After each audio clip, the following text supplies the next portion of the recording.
سمع الله لمن حمده.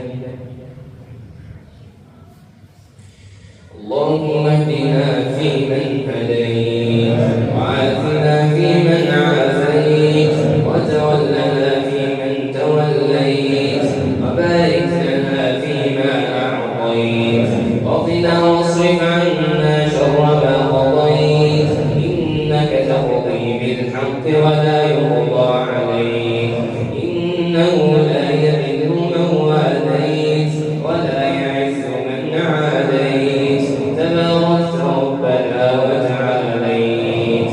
اللهم اقسم لنا من خشيتك ما تحول به بيننا وبين معصيتك، ومن طاعتك ما تبلغنا به جنتك، ومن اليقين ما تهون به علينا مصائب الدنيا. متعنا اللهم بأسماعنا وأبصارنا وقواتنا أبدا ما أحييتنا، واجعله الوارث منا، واجعل ثأرنا على من ظلمنا، وانصرنا على من عادانا، ولا تجعل مصيبتنا في ديننا، ولا تجعل الدنيا أكبر همنا،